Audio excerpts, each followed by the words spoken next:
Something has shifted within the walls of Buckingham Palace, and it's not the kind of change that comes with ceremony or announcement. It's quieter than that, but far more decisive. For years, the monarchy relied on a careful balance of silence and subtlety, allowing tradition to carry it through moments of pressure, but that balance now feels like it has been deliberately broken. There's a growing sense that behind the scenes, a new direction has already been chosen, one that doesn't lean on the past in quite the same way. At the center of this shift stands a Prince of Wales, no longer simply playing the role expected of him, but stepping into something far more controlled and intentional. What makes this moment so compelling is not just the change itself, but how it is unfolding, without spectacle, without unnecessary explanation, yet impossible to ignore for those paying attention. The way the palace responded to scrutiny has altered. Where there was once a tendency to address speculation head-on, there is now restraint, a calculated silence that suggests a deeper level of control. It gives the impression that every move is being considered not for immediate effect, but for its long-term consequences. At the same time, the structure within the inner circle appears to be tightening. There is less room for uncertainty, less tolerance for divided loyalties, and a clearer expectation that those who remain close must fully align with the direction being set. It creates an atmosphere that feels more defined, more deliberate, and perhaps less forgiving than before.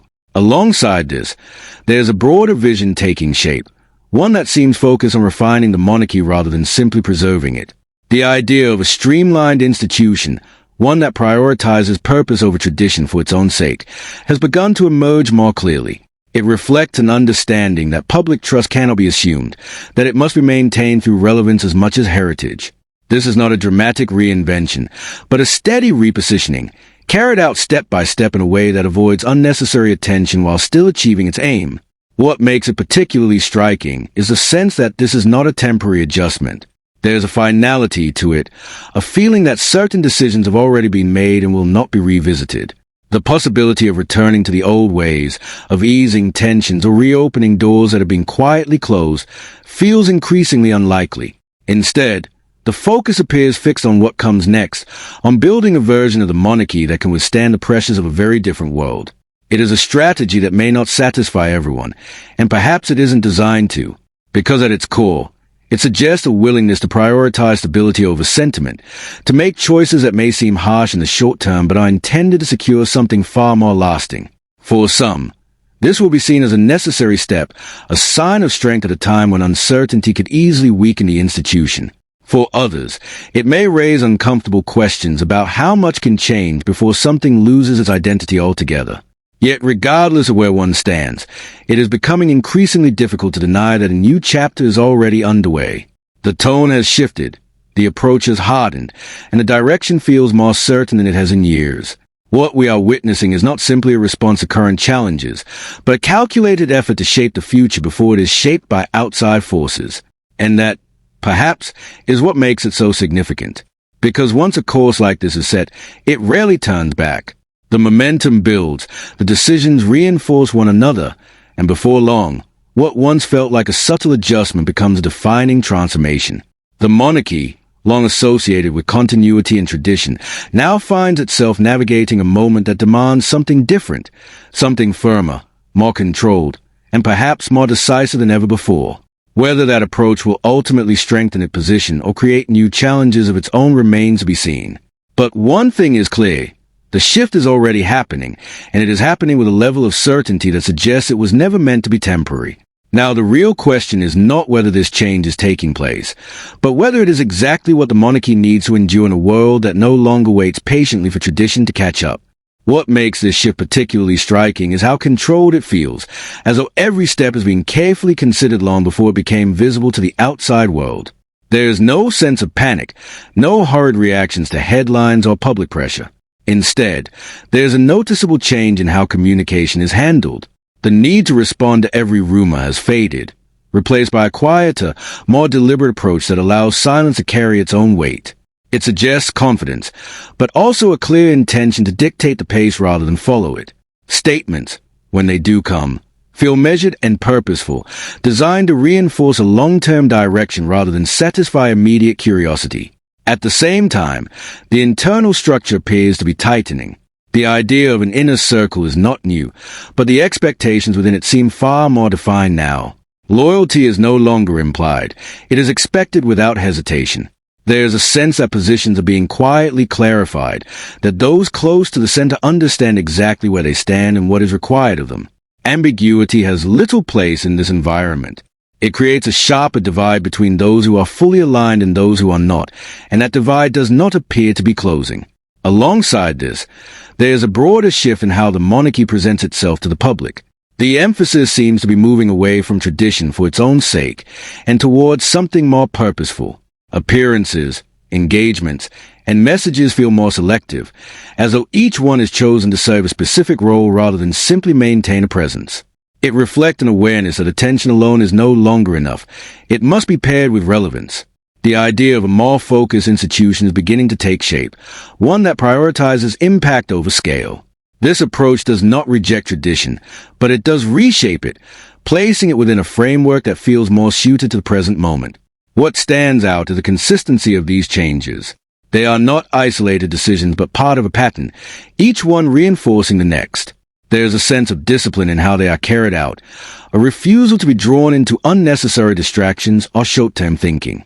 It gives the impression of a leadership style that is less reactive and more strategic, concerned not with winning individual moments, but with setting a course that can be maintained over time. That, perhaps, is where the real shift lies, not in any single decision, but in the mindset behind them. The focus is not on preserving what has always been done, but on ensuring that what remains continues to hold weight. It is a careful balance, one that requires both restraint and firmness, and it is being handled in a way that leaves little room for doubt about its intent. What is becoming increasingly clear is that this is not a phase that will quietly pass. It marks a point after which things are unlikely to return to how they once were. The decisions being made carry a sense of permanence, as though they are being weighed not just for today, but for the years ahead. There was a time when differences could be managed with patience, when distance could be softened and disagreements allowed to settle with time. That space appears to be narrowing. The direction now feels more fixed, less open to revision, and far more concerned with protecting stability than repairing what is already fractured. It is a shift that places the future above everything else. The priority is no longer to maintain every relationship or preserve every connection, but to ensure that the institution itself remains steady and credible in the eyes of the public. That focus changes the way decisions are made. It removes hesitation, replacing it with a clearer sense of purpose, even when the outcome may be difficult to accept. There is an understanding that uncertainty can weaken confidence, and that a firm position, even if it draws criticism, can provide a stronger foundation in the long run. This is where the weight of the moment truly sits. It is not about a single action or a single turning point, but about a series of choices that together create a path that is harder to step away from with each passing day. Once that path is set, returning to previous arrangements becomes increasingly unlikely. The distance grows, not necessarily through dramatic breaks, but through a steady process of moving forward without looking back. It is a quiet form of finality, one that does not rely on public declarations to make itself known. For some, this will be seen as necessary, a sign that difficult decisions are being taken with the seriousness they require. For others, it may feel like a loss of something that once defined the institution, a sense of openness that allowed room for change over time. Both views can exist at once, and neither alters the direction that has been chosen. The approach now seems grounded in the belief that strength comes from clarity, that a clear line, once drawn, must be held. It is a position that reduces uncertainty but also leaves little space for reversal. That is what gives this moment its weight. It signals not just change, but commitment to that change, regardless of how it is received. The monarchy has faced challenges before and has adapted in different ways, but this feels more deliberate, more structured, and less willing to bend under pressure. It suggests a belief that survival depends not on keeping everyone satisfied, but on maintaining a clear and consistent identity. Whether that belief proves correct will only become clear with time, but the direction itself is no longer difficult to read. It is steady, it is controlled, and it shows no sign of shifting course. The question that remains is not whether this approach will continue, but what it will ultimately lead to. Will it strengthen the institution and secure its place in a changing world, or will it create a distance that becomes harder to bridge in the future? There is no simple answer, and perhaps there does not need to be one yet. What matters now is that the course has been set, and it is being followed with a level of certainty that leaves little room for doubt. That alone marks a significant change from the past, and it is one that will shape everything that follows.